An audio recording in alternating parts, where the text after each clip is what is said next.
Hello guys, welcome to my YouTube channel. आज मैं आप सबके लिए रसमलाई की रेसिपी लेके आई हूँ।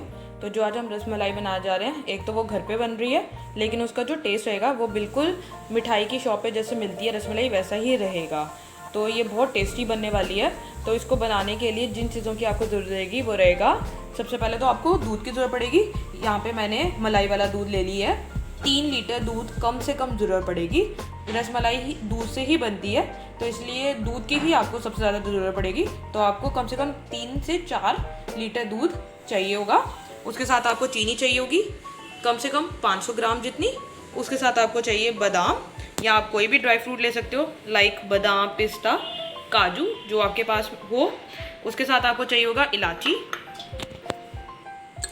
कम से कम 4 से 5 टुकड़े चाहिए होंगे इलायची के। और उसके साथ आपको चाहिए होगा नींबू। तो इन सब से आप अपनी रसमलाई बहुत अच्छी बना सकते हो।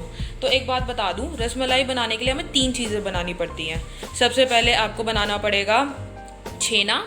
छेना जो होता है वो दूध से बनता है, दूध के पनीर से बनता है। उसके साथ आपको चाहिए होगा रबड़ी, रबड़ी भी दूध से बनेगी। और साथ में आपको चाहिए होगी चाशनी, चाशनी चीनी से बनेगी। तो हमें ये 3 चीज़ें बनानी पड़ेंगी अपनी रबड़ी के लिए। तो सबसे पहले हम क्या करते हैं, हम बना लेते हैं रबड़ी। तो रबड़ी बनाने के लिए मैंने एक बर्तन ले लिया। गैस ऑन कर लूँगी। गैस ऑन करने के बाद इसमें जाएगा आपका दूध।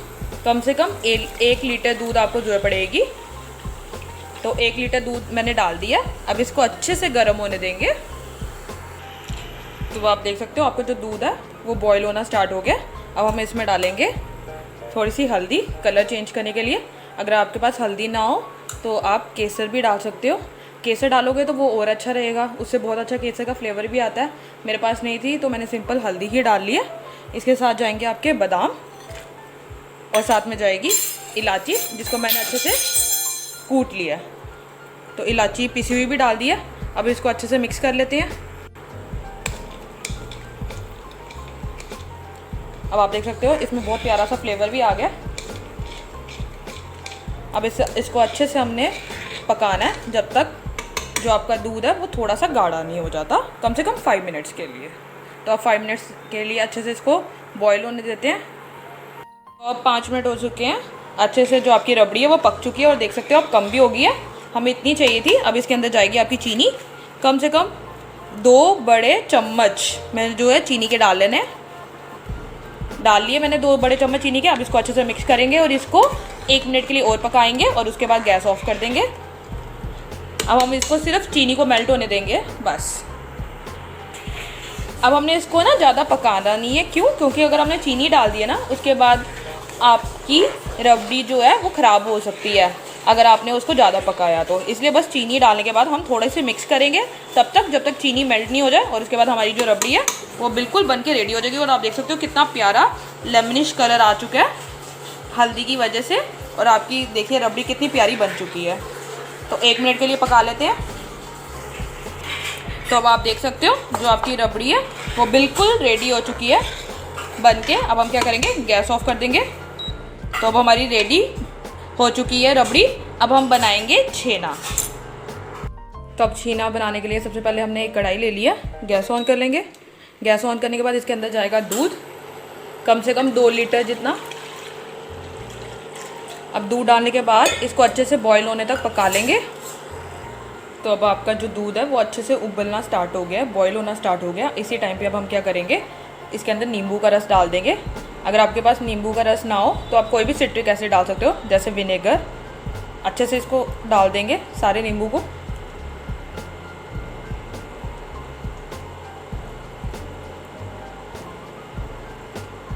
नींबू डालने के बाद हम इसको अच्छे से मिक्स करेंगे नींबू को आपके दूध के साथ। और अब आप देखना स्टार्ट कर दोगे कि आपका जो दूध है वो अलग होना स्टार्ट हो जाएगा। पनीर अलग, दूध का पानी अलग। तो अब अच्छे से इसको हम मिक्स करेंगे, और तब तक मिक्स करेंगे तब तक आपका जो पनीर है वो अलग ना हो जाए दूध से। तो अब आप देख सकते हो जो आपका पनीर है वो कैसे दूध से अलग हो चुका है। तो यही छेना है। अब हम इसको अलग करेंगे। तो उसके लिए एक बर्तन लेंगे। अब उस बर्तन के ऊपर हम अपना कपड़ा रख लेंगे। कपड़ा रखने के बाद हम थोड़ा थोड़ा लेके उस पर रखते जाएंगे, जिससे आपका जो छेना है वो अलग होता जा रहा है और जो पानी है वो अलग हो रहा है। अब ऐसे ही करते करते हम सारा का सारा अलग कर लेंगे। तो अब हमारा जो छेना है वो अलग हो चुका है पानी से। अब हम इसमें क्या करेंगे, ठंडा पानी जो होता है वो जल्दी से इसके ऊपर छेने पे डाल देंगे, ताकि जो आपका छेना जो है ना वो ठंडा हो जाए। हमें उसको ज़्यादा ओवर कुक नहीं करना है, नहीं तो अच्छे नहीं बनेगा। तो इसमें जल्दी से आपने थोड़ा सा पानी डाल देना ठंडा, एक तो जिससे आपका विनेगर जो है वो, या जिसको कह लो आप सिरका या सिट्रिक एसिड या नींबू, जो भी आपने यूज़ किया है एज अ सिट्रिक एसिड, वो अलग हो जाएगा आपके छेना से, और साथ में जो आपका छेना है वो ठंडा भी हो जाएगा, पकना भी बंद हो जाएगा। अब हम इसको ऐसे ही ठंडा कर लेते हैं। तो अब हम क्या करेंगे, अपने कपड़े को इकट्ठा करेंगे, छेना को उसी के अंदर रहने देंगे, और रहने के बाद इस पर एक अच्छी सी नॉट लगा देंगे। अगर आप नॉट नहीं भी लगा पाओ तो आप इसको ऐसे ही रोल कर लीजिए। अब रोल हमने इसलिए करना है ताकि जो एक्सेस पानी है छेना में से अच्छे से निकल जाए, और हमें छेना को बिल्कुल ड्राई चाहिए, हमें बिल्कुल ड्राई चाहिए, उसमें बिल्कुल भी पानी नहीं होना चाहिए। उसको अच्छे से पानी को निकाल लेना है, अच्छे से कर लीजिए, और ऐसे ही इसको कम से कम 10 मिनट के लिए रहने दीजिए। एक बार अच्छे से दबाइए, अच्छे से दबा लीजिए। दबाने के बाद इसको खोलिए, तो आप देख सकते हैं आपका जो छेना है वो बन चुका है। अब हम इसको एक प्लेट में सर्व कर लेंगे।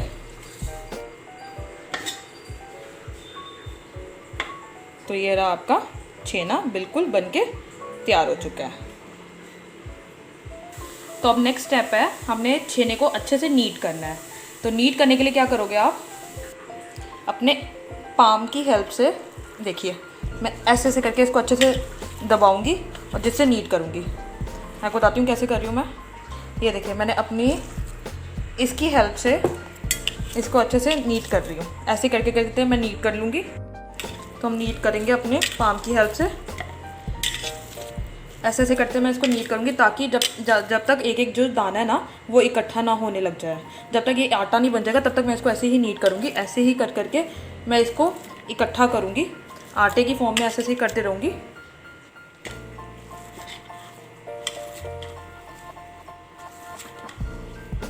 कम से कम मुझे 10 मिनट लगेंगे ऐसे करते करते इसको इकट्ठा लाते हुए।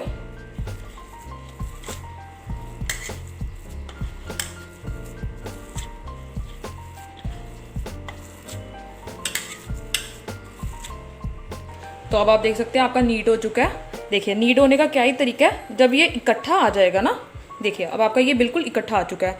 कोई भी इसमें आपको दाने नहीं दिख रहे होंगे। ये देखिए जब आप इसको ऐसे कर रहे हो तो कोई भी दाना नहीं दिख रहा, बल्कि ये इकट्ठा आ चुका है। तो इसका मतलब जब ये इकट्ठा आ जाए तो इसका मतलब ये अच्छे से एक दूसरे के साथ नीट हो चुका है। तो आपको ऐसे ही चाहिए था। अब इसका एक सर्कल बना लीजिए। सर्कल बनाने के बाद हम इसके छोटे छोटे से रोल्स बनाएंगे।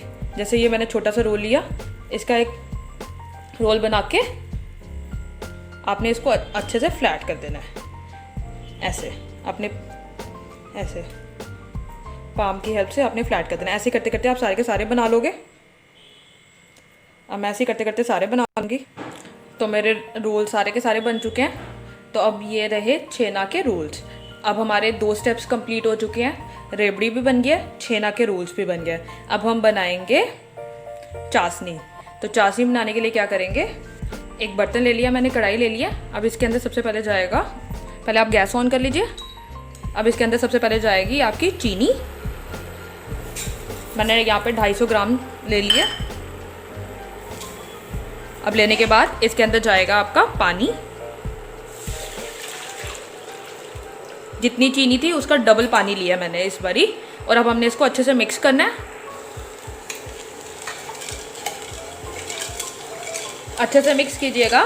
जो अब हम इस बारी चाशनी बना रहे हैं ना, वो कोई 1 तार 2 तार की चाशनी नहीं होगी, जस्ट चीनी अच्छे से मिक्स की हुई होगी। तो अच्छे से मिक्स कर लीजिए। तो जो चीनी है वो अच्छे से मिक्स हो चुकी है। अब हम इसको कम से कम 2 to 3 मिनट्स के लिए इसको अच्छे से पकने देंगे। तो 2 मिनट हो चुके हैं, आपकी चाशनी अच्छे से पकना स्टार्ट हो गई है। अब इस टाइम पे जाएंगे आपके रोल्स, छेना छेना के रोल्स जाएंगे चाशनी में, तो एक एक करके उठाइए और उसको उसमें डाल दीजिए। और एक बात का ध्यान रखिएगा, जैसे ही आपने रोल्स डालना स्टार्ट किया आपकी जो गैस होगी वो सिम हो जाएगी। धीमी आंच पे ही हम पकाएंगे इनको। सारे डाल दीजिएगा।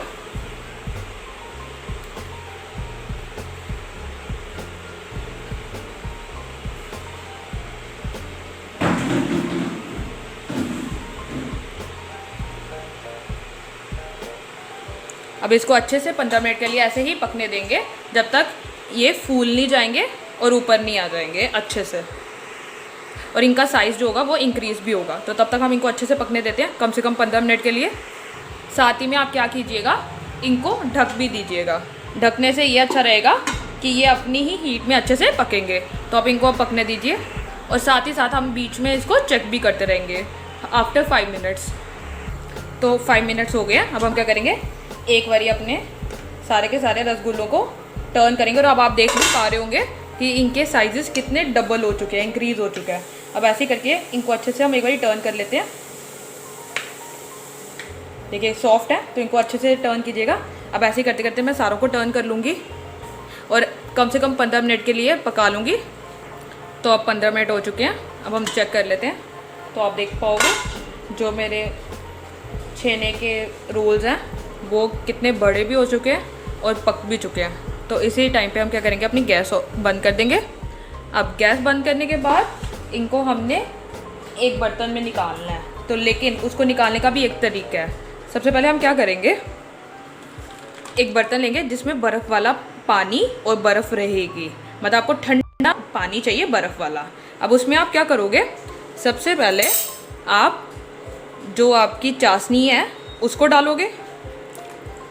इससे अच्छे से डाल दीजिए, पहले भर दीजिए पूरे अपने बर्तन को। अब मैं भर दूंगी। तो चाशनी मैंने डाल दिया। अब इसके अंदर डालेंगे आपके छेने के रसगुल्ले। अब इनको ऐसे करते करते आप ठंडे कर दीजिए जिससे ये स्टेबलाइज हो जाएंगे। तो सारे डाल दीजिएगा। तो मैंने सारे के सारे अपने छेने के रसगुल्ले जो कह लो आप वो डाल दिए हैं इसके अंदर। अब इनको हम ऐसे ही ठंडे होने देंगे आधे घंटे के लिए। स्टेबलाइज का मतलब यही है कि जो आपके रसगुल्ले हैं वो ओवर कुक नहीं होंगे, अब वो वैसे ही ठंडे हो जाएंगे और अच्छे से शेप में रहेंगे। तो अब इनको ऐसे ही रहने देंगे हम आधे घंटे के लिए। तो आधा घंटा हो गया, मेरे अच्छे से जो रसगुल्ले थे वो अच्छे से पानी में थे। अब हम क्या करेंगे, एक एक निकालेंगे। सॉफ्टली निकालिएगा अच्छे से। इसको ना हमने ना निकालना है, और निकालने के बाद इसको हम अपनी रबड़ी में डाल देंगे।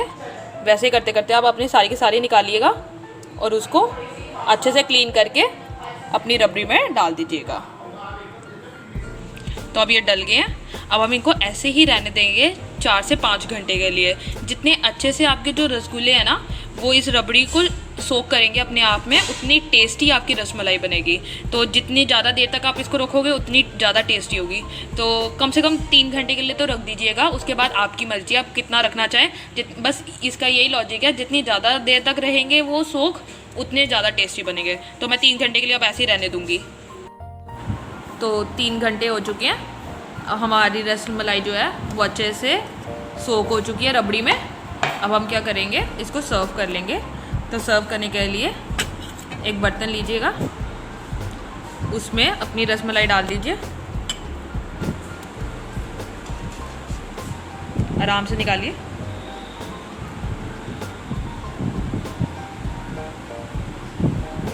एक निकालिए एक टाइम पे। निकालने के बाद उसमें रबड़ी डाल दीजिए अपनी अच्छे से।